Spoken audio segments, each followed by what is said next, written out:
ألف لام را تلك آيات الكتاب الحكيم. أكان للناس عجبا أن أوحينا إلى رجل منهم أن أنذر الناس وبشر الذين آمنوا أن لهم قدم صدق عند ربهم. قال الكافرون إن هذا لساحر مبين. إن ربكم الله الذي خلق السماوات والأرض في 6 أيام ثم استوى على العرش يدبر الأمر ما من شفيع إلا من بعد إذنه ذلكم الله ربكم فاعبدوه أفلا تذكرون. إليه مرجعكم جميعا وعد الله حقا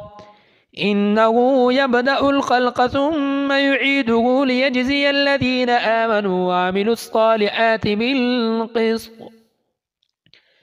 والذين كفروا لهم شراب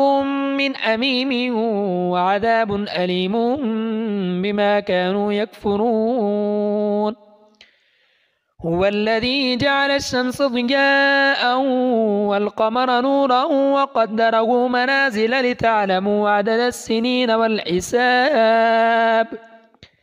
ما خلق الله ذلك إلا بالحق يفصل الآيات لقوم يعلمون. إن في اختلاف الليل والنهار وما خلق الله في السماوات والأرض لآيات لقوم يتقون.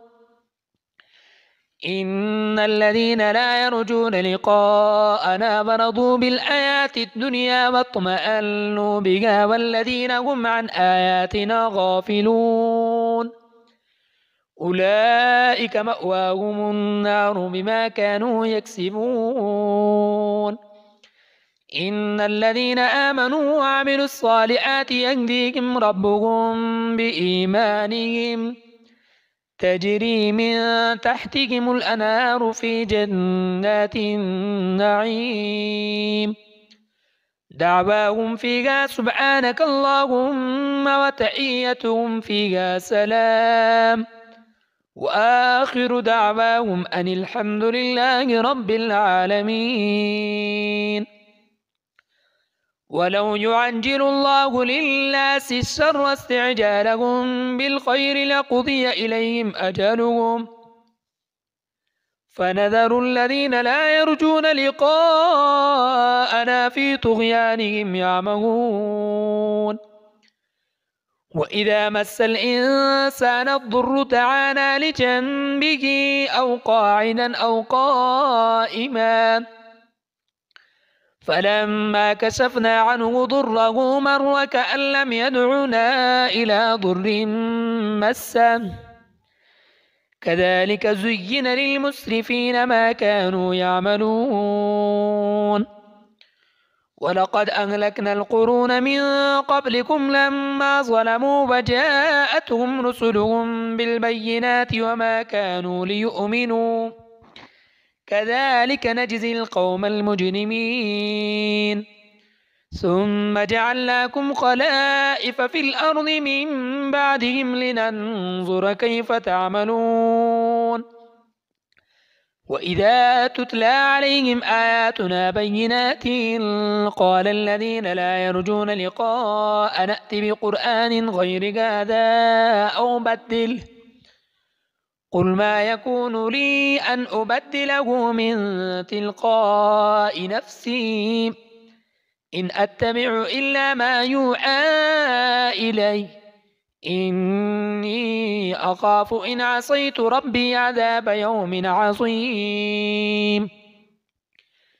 قل لو شاء الله ما تلوته عليكم ولا أدراكم به فقد لبثت فيكم عمرا من قبله أفلا تعقلون. فمن أظلم ممن افترى على الله كذبا أو كذب بآياته إنه لا يفلح المجرمون. ويعبدون من دون الله ما لا يضرهم ولا ينفعهم ويقولون هؤلاء شفعاؤنا عند الله قل أتنبئون الله بما لا يعلم في السماوات ولا في الأرض سبحانه وتعالى عما يشركون وما كان الناس إلا أمة واحدة فاختلفوا ولولا كلمة سبقت من ربك لقضي بينهم فيما فيه يختلفون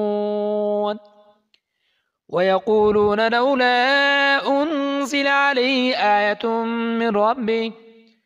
فقل إنما الغيب لله فانتظروا إني معكم من المنتظرين وإذا أذقنا الناس رحمة من بعد ضراء مستهم إذا لهم مكر في آياتنا قل الله أسرع مكرا إن رسلنا يكتبون ما تمكرون هو الذي يسيركم في البر والبحر حتى إذا كنتم في الفلك وجرين بهم بريح طيبة وفرحوا بها جاءتها ريح عاصف وجاءهم الموج من كل مكان وظنوا أن لهم أحيط بهم دعوا الله مخلصين له الدين لئن أنجيتنا من هذه لنكونن من الشاكرين فلما أنجاهم إذا هم يبغون في الأرض بغير الحق يا أيها الناس إنما بغيكم على أنفسكم متاع الحياة الدنيا ثم إلينا مرجعكم فننبئكم بما كنتم تعملون إنما مثل الحياة الدنيا كماء إن أنزلناه من السماء فاختلط به نبات الأرض مما يأكل الناس والأنعام حتى إذا أخذت الأرض زخرفها وزينت وظن أهلها أنهم قادرون عليها أتاها أمرنا ليلا أو نهارا فجعلناها حصيدا كأن لم تغن بالأمس كذلك نفصل الآيات لقوم يتفكرون والله يدعو إلى دار السلام ويهدي من يشاء إلى صراط مستقيم للذين أحسنوا الحسنى وزيادة ولا يرهق وجوههم قتر ولا ذلة أولئك أصحاب الجنة هم فيها خالدون والذين كسبوا السيئات جزاء سيئة بمثلها وترهقهم ذلة ما لهم من الله من عاصم كأنما أغشيت وجوههم قطعا من الليل مظلما أولئك أصحاب النار هم فيها خالدون ويوم نحشرهم جميعا ثم نقول للذين أشركوا مكانكم أنتم وشركاؤكم فزيّلنا بينهم وقال شركاؤهم ما كنتم إيانا تعبدون فكفى بالله شهيدا بيننا وبينكم إن كنا عن عبادتكم لغافلين هنالك تبلو كل نفس ما أسلفت وردوا إلى الله مولاهم الحق وضل عنهم ما كانوا يفترون